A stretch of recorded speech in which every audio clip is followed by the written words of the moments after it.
hoje, primeiro parabenizando a professora Lourdes, a professora Vani, que está presente nesse momento, precisou atender um outro compromisso, mas parabenizando o trabalho que elas vêm fazendo pela ACG, né? Elas são membros da comissão e têm feito um trabalho brilhante, trabalhando para que vocês tenham segurança, conhecimento para realizar a avaliação. Parabéns, professora. Queria cumprimentar os professores que me acompanham aqui na mesa, né? Todos eles estão aqui hoje, partilhando um pouquinho do muito que sabem, né? Também dando a vossa contribuição para que vocês tenham aumentado o conhecimento de vocês. Mas os meus cumprimentos especiais hoje vão para vocês, alunos, porque vocês têm demonstrado um interesse, uma participação bastante especial, bastante singular, e demonstrando que o interesse de vocês não é simplesmente com a prova, com uma nota, mas em especial em aprofundar o conhecimento. Então, parabéns para vocês e obrigada pela presença. Bom, eu tenho aqui hoje a incumbência de tratar das políticas públicas como instrumentos de realização, concretização dos direitos sociais. O tema é delicado e a gente tem aqui uma tarefa difícil, que é conciliar tempo, falar rapidinho para que todos tenham oportunidade de falar, mas mais ainda para que vocês tenham a oportunidade de debater o tema. Então, eu vou tentar ser sucinto. Vou começar dizendo o seguinte: todo Estado soberano, todo país, todo Estado, ele se organiza, se estrutura a partir de um documento muito importante, um documento jurídico e político de singular importância no Estado. Esse documento tem o nome de Constituição. Então, nós temos no Brasil um documento, esse documento político, esse documento jurídico relevante, que se chama Constituição Federal da República Federativa do Brasil. Qual é o papel da Constituição? Juridicamente falando, a Constituição tem a importância de ser a lei maior dentro do Estado. Lei maior significa que é a lei superior, a mais importante, a mais relevante. Tanto que nos livros de direito, é comum nós lermos e encontrarmos as expressões Carta Magna, Lei Maior, Lei Suprema, toda vez que se refere à Constituição. Por quê? Para destacar a importância da Constituição como documento jurídico. É a lei mais importante dentro do Estado, de todo o Estado, e a nossa Constituição é a lei mais importante dentro do Estado brasileiro. Isso significa dizer que nenhuma lei que vem depois da Constituição e abaixo dela, Código Civil, Código Tributário, Código Penal, Lei Maria da Penha, lei de alimentos, enfim, qualquer outra lei dentro do ordenamento jurídico tem menor importância se comparada à Constituição. Ela é muito importante. Mas, além de ser importante juridicamente, a Constituição tem uma importância singular do ponto de vista político. Por quê? Porque ela representa um pacto que o Estado faz com seus cidadãos. Significa que a Constituição brasileira, essa de 88 está vigente, eu tenho até aqui um exemplar de bolso. A Constituição brasileira, ela representa um pacto que o Estado brasileiro fez com a gente, com cada um de nós aqui. É um pacto político, onde o Estado diz para a gente: olha, cidadão, eu me comprometo a... e diz tudo que ele se compromete em relação a gente. Então, olha a importância política. Foi uma decisão fundamental tomada pelo Estado e que implicou num pacto entre Estado e cidadão. E o Estado deve cumprir esse pacto. Ele tem o dever de se submeter a essa decisão que foi tomada, e nós temos o direito de exigir que o Estado cumpra esses direitos esses deveres que estão anulados na Constituição. Bem, logo no artigo 1º, a nossa Constituição diz assim: a República Federativa do Brasil, formada pela união indissolúvel entre os Estados, municípios e o Distrito Federal, constitui-se em Estado democrático de direito. Só nesse primeiro artigo da Constituição, o Estado brasileiro já está se comprometendo com muita coisa em relação a gente. Eu não sei se nós temos aqui plena consciência de tudo que nós temos de direito de exigir do Estado, só porque lá na nossa Constituição está dizendo que o Estado é Estado democrático de direito. E o que seria um Estado democrático de direito? De forma bem sintética, a gente pode entender que o Estado democrático de direito é um Estado, primeiro, que se pauta na lei.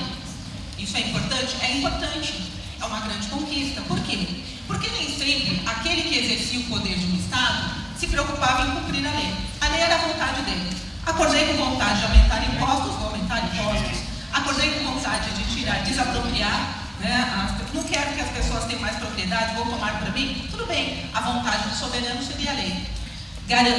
A garantia de que o Estado se submete à lei, isso é uma conquista conquista, é uma garantia muito importante.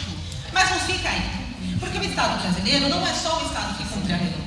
Um Estado que cumpre a lei, modernamente, a gente pode dizer que é um Estado liberal. Olha, eu estou cumprindo a lei, um Estado de lei. Mas o Estado brasileiro vai além disso, porque ele não só se limita a cumprir a lei, como ele se comprometeu, por ser um Estado democrático de direito, uma evolução do Estado social, a garantir a proteção às nossas liberdades, que são os chamados direitos fundamentais de primeira dimensão.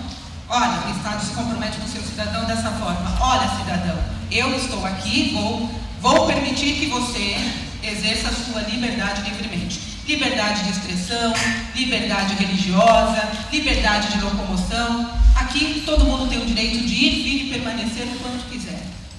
Aqui todo mundo tem o direito de manifestar as suas convicções, sejam elas religiosas, ideológicas, porque é um Estado que se compromete a garantir os direitos fundamentais de primeira dimensão, ou seja, as liberdades. Ótimo. Mas não fica aí, não se limita a isso o Estado brasileiro. O Estado brasileiro se comprometeu a mais que isso. Ele se comprometeu, além de garantir os direitos de primeira dimensão, a garantir os direitos sociais ou os direitos fundamentais de segunda dimensão. O que isso significa? Significa que o Estado se comprometeu a garantir acesso a todo brasileiro, sem qualquer distinção, à saúde, moradia, educação, lazer, ao meio ambiente ecologicamente equilibrado. Veja, o Estado se comprometeu muito mais. Não é um Estado mínimo, aquele Estado liberal que se omite e fala, olha, eu fico no meu espaço e deixo que a sociedade livremente exerça os seus direitos, que na sociedade o mercado possa permitir a dinâmica social e que cada um tenha acesso àquilo que conseguir ter. Se tiver condições de ter acesso à educação, pode ter. Se não, se quiser acesso à saúde, pode ter. Não, o Estado não se compromete a isso. Ele se compromete a promover a justiça social. O Estado brasileiro, por meio do nosso pacto político, Constituição Federal, se comprometeu, portanto, a fazer justiça social.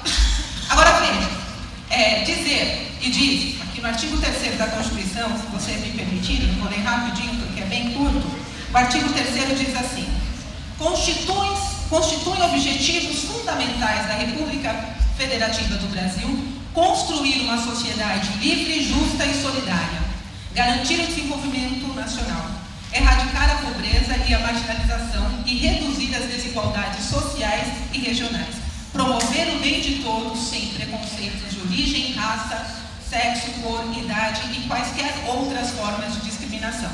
Ótimo, o Estado brasileiro está dizendo o que aqui? Ele está dizendo que é o objetivo do Estado erradicar a pobreza, que é o objetivo do Estado garantir o combate às desigualdades sociais. Veja, é o objetivo do Estado construir uma sociedade livre, justa e igualitária. Um objetivo importante, concorda? Agora eu pergunto, e daí?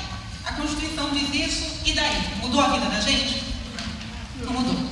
Aí mais adiante ela vai dizer, depois do artigo 5º, que é longo e lindo, todo mundo deve conhecer o artigo 5º, e a gente não vai ler o artigo, fiquem tranquilos porque ele é longo, mas depois de dizer todos os direitos fundamentais de primeira dimensão que nós temos, dizer que nós temos liberdade de locomoção, que nós temos direito a um devido processo legal, ou seja, se alguém for processado, tem o direito de se defender, tem o direito de ter defesa técnica, enfim. Lá no artigo 6º, a Constituição vai dizer assim ainda pra gente, ó, são direitos sociais a educação, a saúde, o trabalho, a moradia, o lazer, a segurança, a previdência social, a proteção à maternidade e à infância, a assistência aos desamparados na forma desta Constituição e depois assim vai. E aí, mais uma vez, eu pergunto para vocês, mudou a vida de vocês? Não muda. Ou seja, não adianta a Constituição trazer no texto delas direitos tão importantes e tão desejados, Olha, que bom que todos nós temos direito à moradia.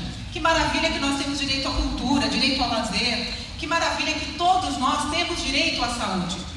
A mera declaração de direitos, ou seja, colocar esses direitos na Constituição, não muda a vida da gente, porque não tem o condão, não tem o poder de mudar a vida. Tá bom, eu tenho direito à moradia. Adianta eu passar aqui perto da estação, que tem alguns moradores que ficam estão aqui embaixo do viaduto, adianta a gente passar lá e falar assim, ó, você tem direito à moradia, hein? Muda a vida dele? Não vai mudar. Olha, você tem direito à dignidade, à vida digna. Você tem direito à educação. Isso não muda a vida do cidadão. Mas o Estado se comprometeu.